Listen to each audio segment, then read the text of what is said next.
A nivel contracultural e intelectual, el existencialismo se terminó convirtiendo en una corriente filosófica influyente que cuestionó las estructuras tradicionales y buscó promover la libertad individual, la responsabilidad y la búsqueda del sentido en un contexto histórico que carecía totalmente de él, porque estaba marcado por las secuelas de la Primera y también de la Segunda Guerra Mundial, así también como de la Guerra de Vietnam, la Guerra Fría y otros conflictos geopolíticos. Estos eventos contribuyeron a la percepción de un mundo caótico y sin sentido. Es por eso que nace el existencialismo como una manera de hacerle frente a este momento histórico. Y quisiera hacer énfasis en que el existencialismo, frente a la pérdida de sentido, crea una división para distinguirse del absurdismo.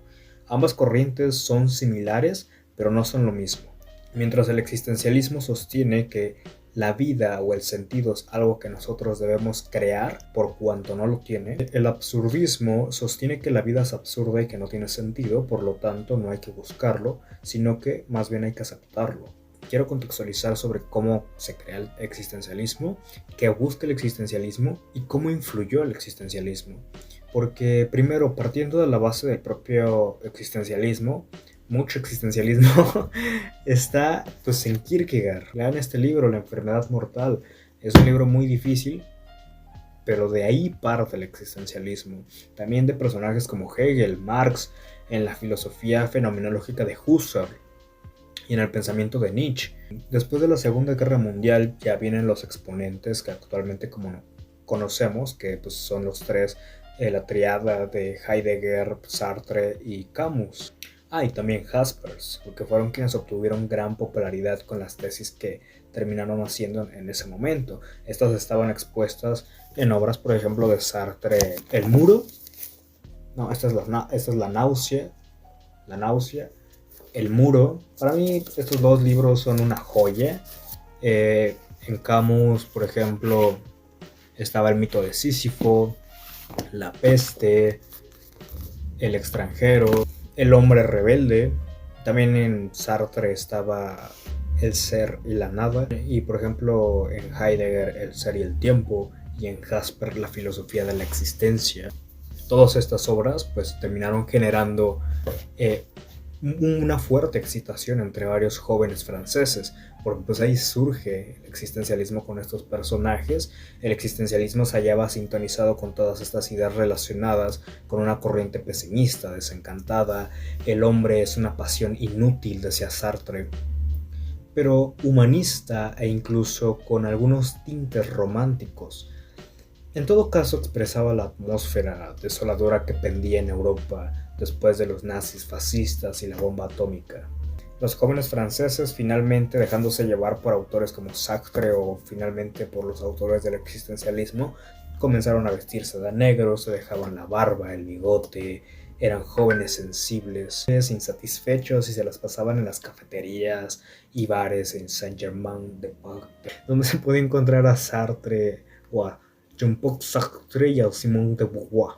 Estos jóvenes erigieron a Jules Greco como imagen de su alma y alentaron una imagen de desinhibidos y pervertidotes intelectuales que con gusto le entraban al alcohol y al hashish, porque no solamente leían a estos autores, sino también pues, estaban tan desencantados por la época que comenzaron a leer a los autores del romanticismo como Baudelaire, Arthur Rimbaud, y pues por ejemplo Baudelaire tenía un club llamado el Club del Hashish, y pues cómo no iban a consumir eso. Era una forma desencantada, así tal cual como más tarde los beats, la generación beat terminó también influyendo entre la capacidad intelectual y la mezcla con sustancias y las conversaciones en bares y discusiones filosóficas cada vez más no sé, profundas sobre lo que estaba ocurriendo en la Segunda Guerra Mundial, el autoritarismo, sobre nuevas formas de vida, no sé. Pero el caso es que esos tataranietos de los poetas malditos se dejaron ver bien en algunas películas de la nueva ola francesa de fines de los 50, el ambiente, por ejemplo, en Los primos de Claude Chabrol y el espíritu radiante en las personalidades de Michael Foucault y Patricia en Sin Aliento en Jean-Luc Godard, un director que me encanta. Hacia fines de los años 50 El existencialismo ya se había dado a conocer en gran parte del mundo y es entonces como que empieza el auge de estos autores de Sartre y Camus que se pusieron de moda internacionalmente, así como actualmente parecen resurgir autores como Camus con el extranjero. Sinceramente es un libro que a mí en lo personal no me sorprendió cuando lo leí recién en este año. Yo creo que si lo hubiera leído como mis primeros libros me habría impactado mucho más, pero no fue así. Pero yo creo que uno de los libros que más me gustó, que perdí su pasta, fue El Muro, porque es una serie de cuentos, aparte de la versión como viene, como si fuera un libro viejo, me encanta. Y aparte viene ilustrado en algunas hojas. Entonces uno de sus cuentos que me encanta es el primero. Ay, por cierto, vienen unas fotos. Cuando lo compré, venían fotos.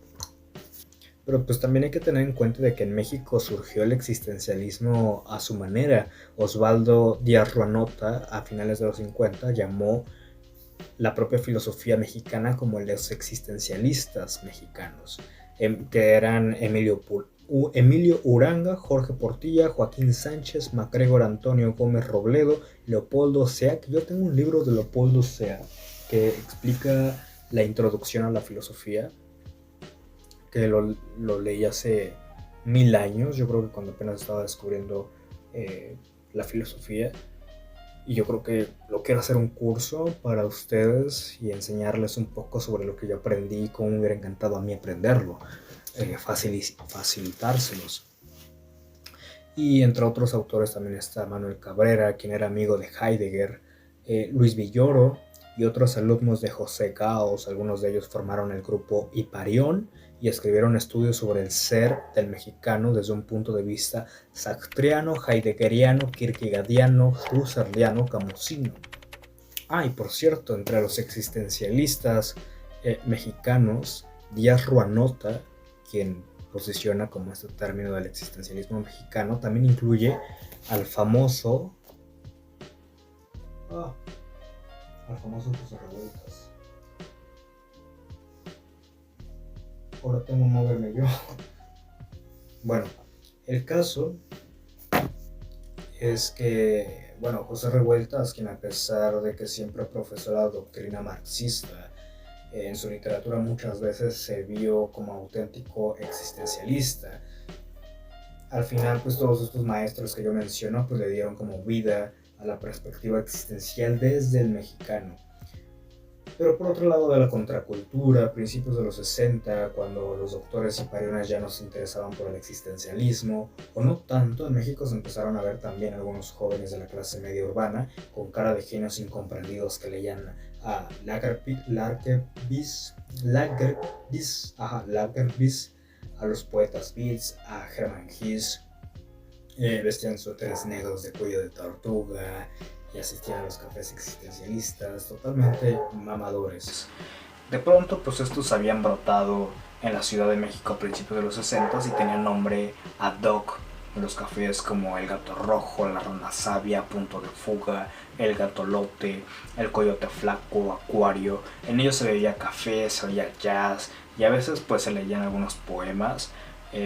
Estos jóvenes en realidad pues eran híbridos entre el existencialismo y los beats, pero en México se les conoció más como existencialistas, supongo que porque así les decían a los cafés y porque cualquier joven raro también pues se le decía así.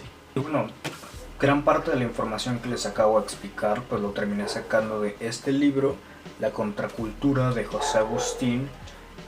Por si quieren leer más al respecto, es un libro muy interesante que aparte habla pues otra perspectiva aparte del existencialismo. También habla de la generación beat, habla de los hongos, habla del peyote, habla de pues cómo fue ese movimiento de los hippies, cómo se trajeron las sustancias de Suiza a México, qué plantea el existencialismo. Lo haré desde el punto de Sartre, de Heidegger y de Camus. Primero, Sartre menciona que la existencia precede a la esencia.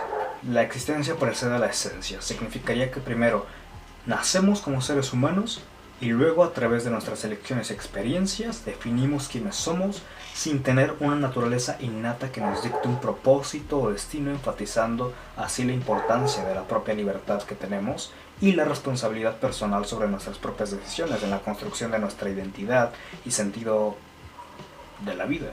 Somos aquello que hacemos de lo que hicieron de nosotros, o sea, somos a partir del otro, existe esa intersubjetividad, no somos a partir de nosotros mismos. La injerencia en nuestra formación la tiene el entorno material, las experiencias y todo aquello que es ajeno a nosotros, pero que tenemos experiencia en ello, y a partir de la toma de conciencia que supone la responsabilidad a lo largo de nuestra vida y de nuestros actos, somos. Es decir, no existe un propósito cuando naces, ese lo descubres en el camino a partir de tu propia experiencia.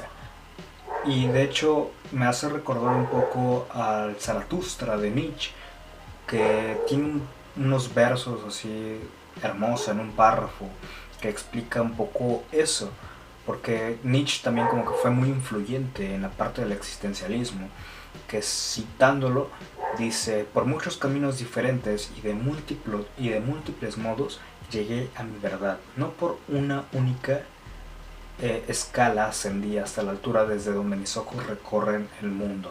Nunca ha sido de mi gusto preguntar por caminos, esto me desagrada. Mejor poner a prueba a los mismos caminos. Este es mi camino, ¿dónde está el suyo? Así respondía yo a quienes me preguntaban por el camino, porque el camino en efecto no existe. Eso decía Zaratustra. Es hermoso ese texto.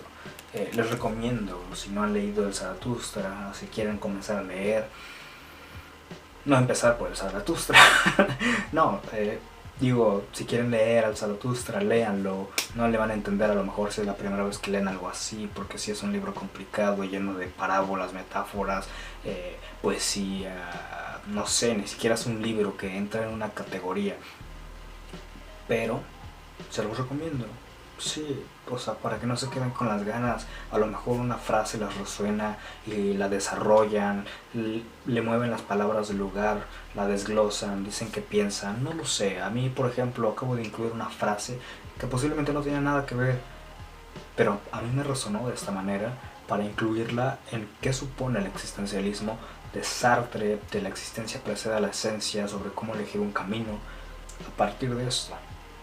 Luego está, pues, Heidegger, quien dice que el humano es un ser arrojado en una situación. Nada le es seguro excepto la muerte. Entonces también es un ser no solo arrojado a la vida y a ver qué le pasa y luego descubre su sentido. Les decía, lo que critica Heidegger es a la gente inauténtica que piensa en un mundo ulterior, en un mundo metafísico, en más vidas, en todo aquello que busque cubrir el saber que se va a morir, y peor aún que no ha hecho todavía nada de su vida, vive asustado, angustiado y no lo sabe. Solo hay que aceptar que existimos, dice Heidegger, para poder morir, porque eso es lo único seguro que tenemos realmente. A partir de eso comenzamos a contarnos narrativas para darle sentido a nuestra propia existencia. Luego pues está el famoso Albert Camus, con el mito de Sísifo, que creo que me parece más relevante entre todas sus obras, porque aquí trata el tema más importante, según él, en la filosofía, que no se ha respondido y él busca hacerlo, sobre si vale la pena vivir, o en otras palabras, ya saben cuál es, no lo puedo mencionar, pero sostiene que en este caso con palabras de absurdismo y no de existencialismo, porque él es más como de esa corriente que les expliqué en un principio. Sin embargo, pues cuando ustedes investiguen, naturalmente que él aparece entre los existencialistas, porque sí, también era parte de, pero pues él buscó crear una alternativa al respecto, dando a entender que nada tiene sentido.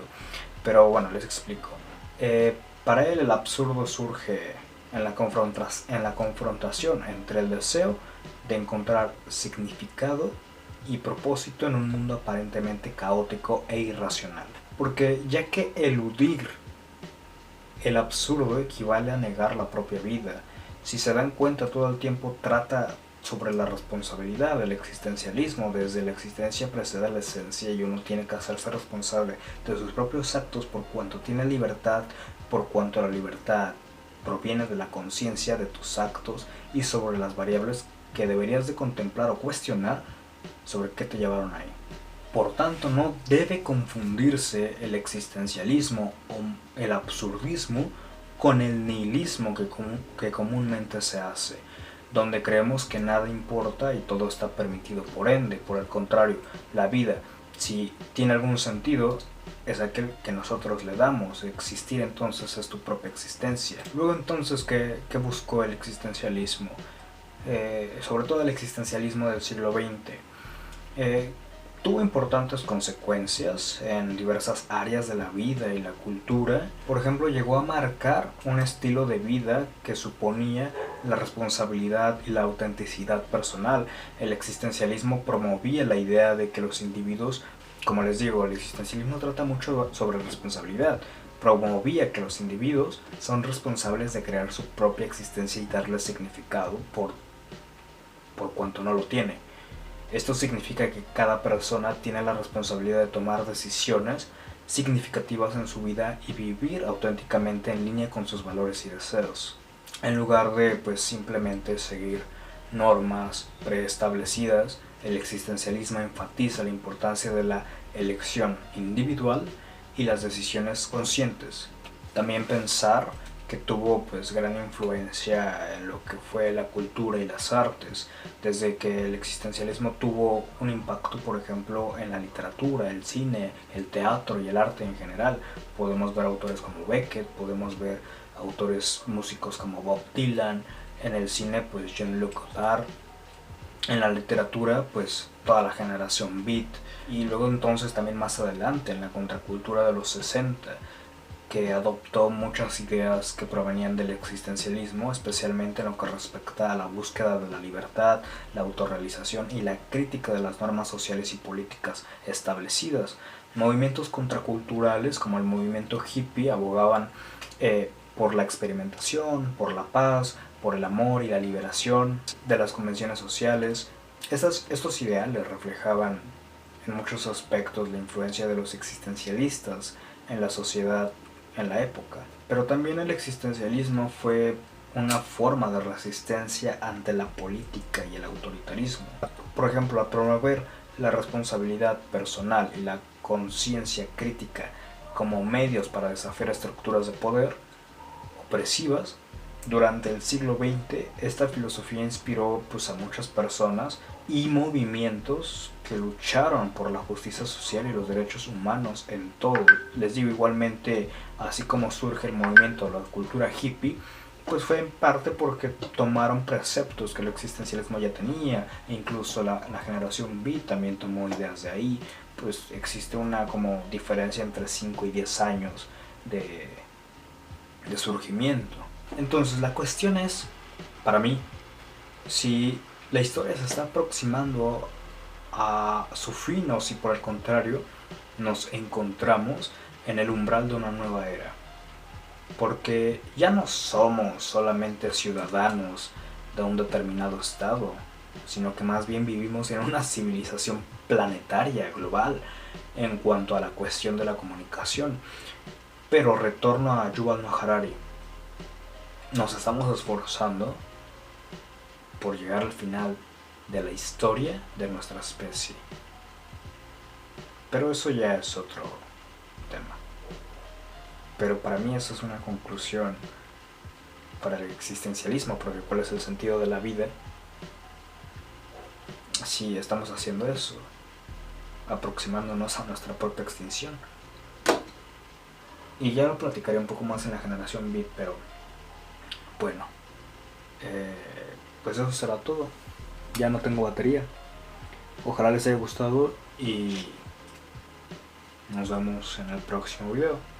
Comenten si quieren algún otro tema, si quieren que profundice en algo. Igual tengo varios temas pensados todavía, aprovechando a su vez que tengo cámara, que quiero experimentar cosas nuevas.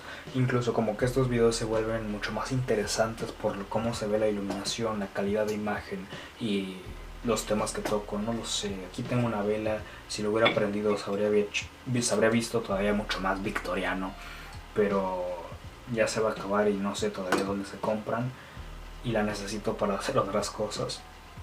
Pero bueno, ahora sí ya me callo, yo ya me voy, bye.